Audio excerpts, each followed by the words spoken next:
বাদশাহ হারুনুর রশিদের নাম শুনছেন? তো ওনার দরবারে এক পাগল আসতো, বাহলুল পাগলা। বাদশাহ বুঝতেন যে এই পাগল কিন্তু জেনতেন পাগল না, এটা আল্লাহওয়ালা পাগল। বাদশাহ হারুনুর রশিদ বলে রাখছেন, বাহলুল পাগলার জন্য আমার দরবারের গেট অল টাইম ওপেন, তাকে আটকানো যাবে না, যখন আসতে চায় তাকে আসতে দিবা।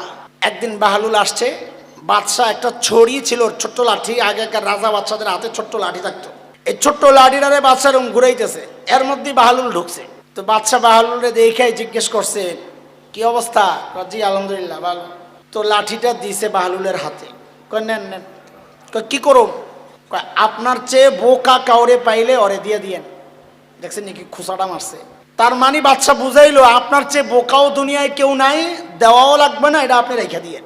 আপনি রাইখা দিয়েন এটা ডাইরেক্ট না বইলা কি বলে, আপনার চেয়ে বোকা যে তারে দিয়ে দিয়েন। বাহলুল সরল সোজা মানুষ, বেচারা যায় খালি খোঁজে, আমার চেয়ে বেকল কে আছে, দেখ কাউরে পায় না। 2-3 বছর খালি খুঁজছে, কাউরে পায় না, লাঠিও দিতে পারে না, নিজের কাছেই রাখে। বাদশা তো চাইছি এটা যে বাহলুল পাগলার কাছেই থাক লাঠিটা।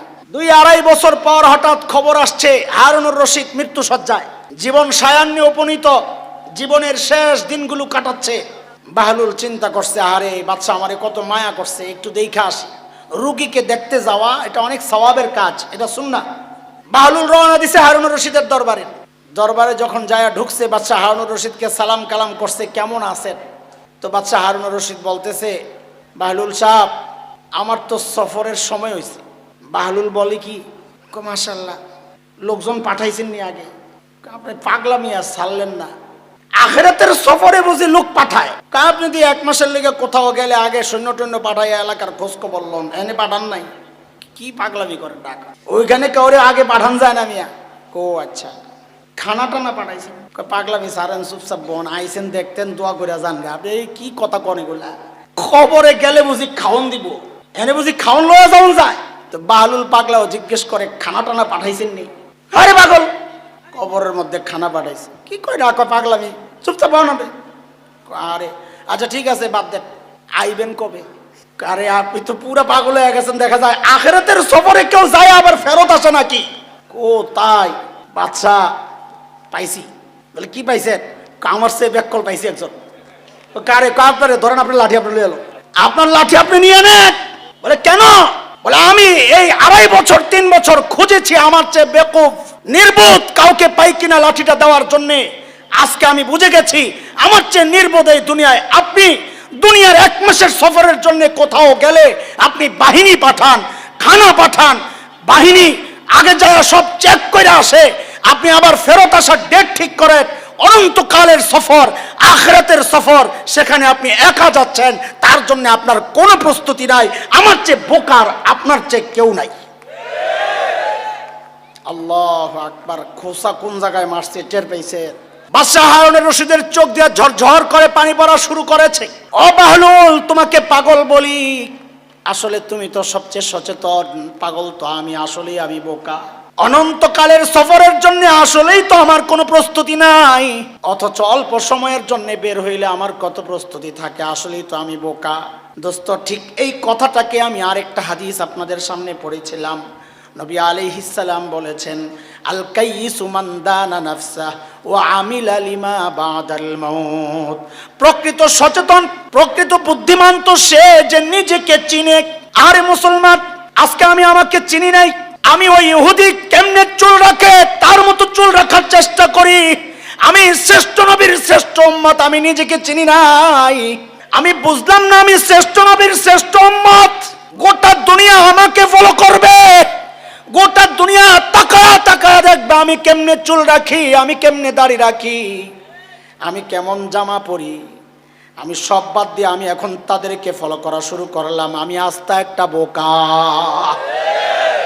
নবী বলেন, আল কাইয়িসু মান দানা নাফসা। প্রকৃত বুদ্ধিমান সচেতন সেই মানুষ যে নিজেকে চিনে। ওয়া আমিলা লিমা বাদাল মাউত, আর মৃত্যুর পরবর্তী জীবনের জন্য কিছু পুঁজি বানায়, পুঁজি বানায়। ও দোস্ত, কার কি পুঁজি আছে বলেন তো একটু? কার কি পুঁজি আছে বলেন? আমার তো নাই। এই যে কষ্ট করে দৌড়ায় দৌড়ায় আসি, এই যে মাঝে মধ্যে কিছু যুবকের হাতে পায়ে ধরে আইনে একটু দাড়ি রাখার চেষ্টা করি, কেন এটা? এই কাজগুলো কেন করি? পুঁজি বানাই, পুঁজি। হাসরের মাঠে আল্লাহ যদি ডাক দিয়ে জিজ্ঞেস করে, রে হাসান জামিল পুঁজি কি দে, তখন বলতে পারবো মালিক কোনো পুঁজি নাই, এই হাতগুলা দিয়া তোমার হাবিবের সুন্নতের গাছ লাগাইছি, এটাই পুঁজি। নবী আলাইহিস সালাম বলেছেন, মুতু ক্বাবলা আন তামুতু ওয়া হাসিবু ক্বাবলা আন তুহাসাবু। এই একটা হাদিস। নবী আলাইহিস সালাম বলেন, মরার আগে মরে যাও। হাদিসের দুইটা অংশ। প্রথম অংশ, মরার আগে মরে যাও। মরার আগে মরে যাও, এটা কি কথা? এটা কি অর্থ? মরার আগে আবার কেমনে মরে?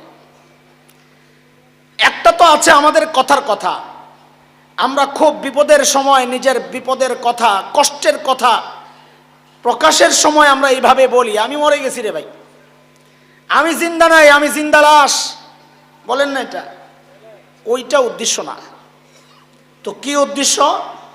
হযরত থানবী রহমতুল্লাহ আলাইহি বলেন, মরার আগে মরা এর অর্থ দুইটা। বলেন, এক নম্বর অর্থ হচ্ছে আল্লাহর ইচ্ছার সামনে আমি মুর্দা।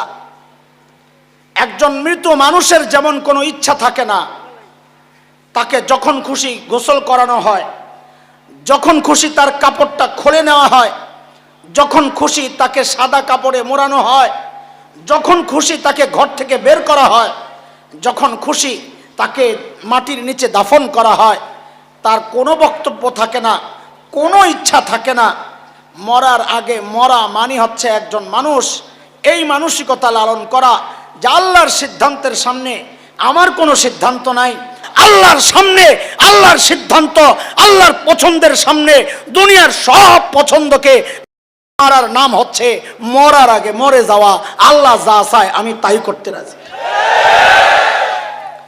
যদি এমন হওয়া যায়, যদি এমন হওয়া যায়, পুরস্কার কি? আল্লাহু আকবার। আল্লাহ তাআলা বলেন, ইয়া আইয়াতুহান নাফসুল মুতমাইন্নাহ ইরজিই ইলা রাব্বিকি রাদিয়াতাম মারদিয়াহ ফাদখুলি ফি ইবাদি ওয়াদখুলি জান্নাতি। ইমানদার বান্দার যখন মৃত্যুর সময় ঘনিয়ে আসে, তো হাদিসের কথা, আল্লাহ তাআলা তাদের জান কবজ করার জন্য যখন মালাকুল মউতকে পাঠান, তো জান্নাতের ফেরেশতারাও সাথে আসেন জান্নাতের মেহমানকে আগায় নেওয়ার জন্য। তারা আয়েশা ডাকতে থাকেন, বের হও, বের হও। কি বলেন? বের হও, বের হও। বান্দা বের হয় না, কারণ বহুদিন এই শরীরের ভিতরে ছিল তো মায়া মহব্বত তৈরি হয়ে গেছে। হাদিসের কথা কি বইলা ডাকেন ফেরেশতারা, ইয়া আইয়াতুহান নাফসুল মুতমাইন্নাহ কানাত ফিল জাসাদিত তাইয়িব উখরুজি ইলা রাউহিন ওয়া রাইহান ওয়া রাব্বি গায়রি গাদবান। ও মুতমাইন নফস, এতদিন পবিত্র শরীরের ভেতরে ছিলা, এখন বের হও। বলে কোথায় বের হব? তো বলে বাগবাগিচা জান্নাতের দিকে, আর ওই রবের কাছে যে রব আজকের পর আর কোনোদিন অসন্তুষ্ট হবেন না। বের হও। বান্দা বের হয় না, বের হয় না। ফেরেশতারা আল্লাহকে জানাবেন, আল্লাহ আপনার বান্দা তো বের হয় না। তো আল্লাহ তো জানেন কেন বের হয় না। ডাক দিছস কি দিয়া? বের হও। বের হও মানে কি? কেউ নিজের ঘরে আছে তাকে বের হতে বলা হচ্ছে, ওই জন্যই তো বের হয় না। আল্লাহ এখন কি করব? আমার বান্দারে তার জান্নাতের ঠিকানাটা একটু দেখায়া দে, জান্নাতের বাড়িটা দেখায়া দে। যেই না ইমানদার বান্দার সামনে মৃত্যুর আগে জান্নাতের বাড়িটা প্রকাশ পাবে, অমনি সে পাগল হয়ে যাবে যাওয়ার জন্য। ঠিক ওই মুহূর্তে আল্লাহ ডাক দিবেন, ইয়া আইয়াতুহান নাফসুল মুতমাইন্নাহ ইরজিই ইলা রাব্বিকি রাদিয়াতাম মারদিয়াহ। ও মুতমাইন নফস, মুতমাইন নফস মানে ওইটাই বুঝাচ্ছি, ওই মরার আগে যে মরে গেছে, যে আল্লাহর সিদ্ধান্তের সামনে নিজের কোনো সিদ্ধান্ত প্রকাশ করে নাই, আল্লাহর চাওয়াকে নিজের চাওয়া বানাইছে, আল্লাহর পছন্দকে নিজের পছন্দ বানাইছে, আল্লাহর ইচ্ছাকে নিজের ইচ্ছা বানাইছে, সব কিছু আল্লাহর সামনে সঁপে দিছে, তাকে আল্লাহ মৃত্যুর সময় ডাক দিয়া বলবেন, দুনিয়ায় তুই আমার সিদ্ধান্তে রাজি ছিলি না, আজকে সুসংবাদ শোন, আমি আল্লাহ তোর উপর রাজি। আল্লাহ তো পুরস্কার দেন, বলে দেন, বলে যা আমার স্পেশাল বান্দাদের দলভুক্ত হইয়া ওদের সাথে একসাথে জান্নাতে চলে যা। আল্লাহু আকবার। হাকিমুল উম্মাত হযরত থানবী রাহমাতুল্লাহ আলাইহি বলেন, মৃত্যুর আগে মরা এই হচ্ছে এক অর্থ। বুঝে আসছেনি আপনাদের? এ পর্যন্ত বুঝছেন? চলেন 2 নাম্বার অর্থ হাকিমুল উম্মাত হযরত থানবী রাহমাতুল্লাহ আলাইহি করেছেন। কিসের অর্থ? মরার আগে মরে যাওয়ার অর্থ, হাদিসের যে শব্দ। আল্লাহু আকবার, আল্লাহু আকবার। হাকিমুল উম্মাত বলেন, মরার আগে মরা মানে হচ্ছে প্রতি মুহূর্ত প্রতিনিয়ত মৃত্যুর জন্য প্রস্তুত থাকা। দেখেন কুরআন আল কারীমের মধ্যে আল্লাহ মৃত্যুকে ইয়াকিন বলেছেন, ওয়া'বুদ রাব্বাকা হাত্তা ইয়াতিয়াকাল ইয়াকিন। ইয়াকিন আসার আগ পর্যন্ত আল্লাহর ইবাদত করতে থাকো। এখানে ইয়াকিন মানে মৃত্যু, মানে মৃত্যুটা নিশ্চিত। ওই আমাদের কিছু ভণ্ড আছে, ভণ্ড, মাঝখানে একটা কথা কইয়ালই, আমাদের কিছু ভণ্ড আছে, এরা নামাজ রোজা করে না। জটলা বাবা, খাজা বাবা আছে না, ডেক বাবা, সিন্নি বাবা, ওই সমস্ত বাবাদের ইবাদত লাগে না। কি বলে তারা? বলে আল্লাহই কইছে, ওয়া'বুদ রাব্বাকা, তুমি তোমার রবের ইবাদত করো, হাত্তা ইয়াতিয়াকাল ইয়াকিন, তোমার ইয়াকিন আসার আগ পর্যন্ত। আমার ইয়াকিন হয়ে গেছে, আল্লাহরে আমি চিনা লাইছি, মারিফত হয়ে গেছে, এখন আর ইবাদত লাগে না। এটা আর শয়তান দুইটা এক। আমি বলছি, আপনিও আবেগের লগে ঠিক বলে লাইলেন, দলিল শুনেন মিয়া। যেটা বলবে আমার ইবাদত লাগে না, ও আর শয়তানের মধ্যে কোনো পার্থক্য নাই। কেন? মাঝখান দিয়ে জিনিসটা শুনালো কেন? যার ইবাদত লাগে না তার মধ্যে আর শয়তানের মধ্যে কোনো পার্থক্য নাই। কেন? আপনারা জানেন, সৃষ্টির একমাত্র ব্যক্তি যে নিজেকে নবীর চেয়ে উত্তম মনে করেছে, আল্লাহ তাআলা হযরত আদম আলাইহিস সালামকে সৃষ্টি করে যখন ফেরেশতাদেরকে হুকুম করেছিলেন সিজদা করো, সবাই করেছে, একজন করে নাই। কে? ইবলিস। না করার ক্ষেত্রে সে দলিল বানাইছে কি? আনা খায়রুম মিনহু, আমি উত্তম আদম থেকে। কেন? খালাকতানি মিন নার ওয়া খালাকতাহু মিন তিন, আপনি আমাকে বানাইছেন আগুন দিয়া, আদমকে বানাইছেন মাটি দিয়া। আগুন মাটির চেয়ে উত্তম, কাজে সেজদা আমি কেন করব, আমারে না করবে? এখানেও একটা জিনিস বুঝেন, শয়তানের এই দলিল, এই যে নাস্তিকরা মাঝে মধ্যে ইসলামের বিরুদ্ধে দলিল দেয়, প্রমাণ দেয়, যুক্তি দেয়, যুক্তি, আমরা অনেকে হতভম্ব হয়ে যাই, আরে এত কঠিন কথা, এটার কি জবাব হইব? এটা মনে রাখেন, ইসলামের কোনো বিধান অযৌক্তিক না। যুক্তি আমার বুঝে আসে না, সেটা ভিন্ন জিনিস, কিন্তু এর বিরুদ্ধে যারা যুক্তি দেয়, একটাও যুক্তি না, সবগুলা কুযুক্তি। এটা সিস্টেম শুরু হয়েছে শয়তান থেকে। শয়তান যে যুক্তি দিয়েছে, আমি উত্তম কারণ আমি আগুন, আদম মাটি, আদম অনুত্তম, শয়তানের এই যুক্তি যুক্তি না, এটা কুযুক্তি। কেন? কারণ প্রথম কথা, আপনারা অন্যগুলো অনেক শুনছেন যে আল্লাহর হুকুমের সামনে কোনো যুক্তি চলে না। আমি ওইটা বলবো না, আমি বলবো আরেকটা, সেটা হচ্ছে আল্লাহ শয়তানকে বানাইছে, ইবলিসকে বানাইছে শুধুমাত্র আগুন দিয়া। কি দিয়া? আর মানুষ যখন আল্লাহ বানাইছেন, মানুষের শুধু মাটি দিয়া বানান নাই। মাটি হচ্ছে মূল উপাদান। মানুষের সৃষ্টির মধ্যে আগুনের অস্তিত্ব আছে। আপনার শরীর গরম হয় না? মানুষের শরীরের মধ্যে পানির অস্তিত্ব আছে, ঘাম বের হচ্ছে না? মানুষের শরীরের মধ্যে বাতাসের অস্তিত্ব আছে। মৌলিক যে 4টা পদার্থ, আরবিতে আমরা বলি আনাসেরে আরবাআ, এই চারটা পদার্থ প্রত্যেকটা মানুষের মধ্যে আছে, যার মধ্যে চারটা আছে সে উত্তম, না যার মধ্যে আগুন খালি একটা আছে সে উত্তম? দলিল বুঝছেন আপনারা? শয়তানের দলিলই তো ঠিক নাই।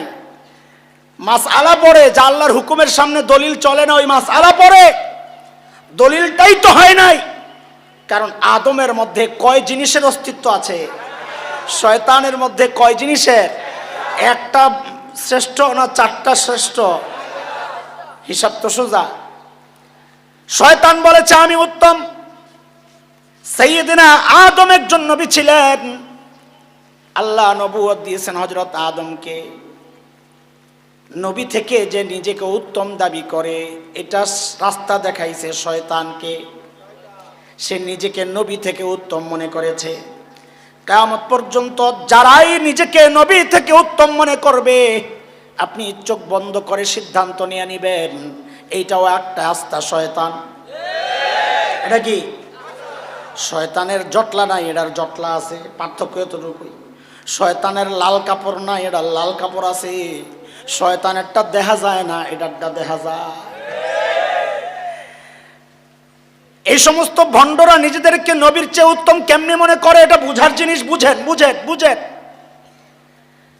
আল্লাহর নবী হযরতে ঈসা আলাইহিস সালাম,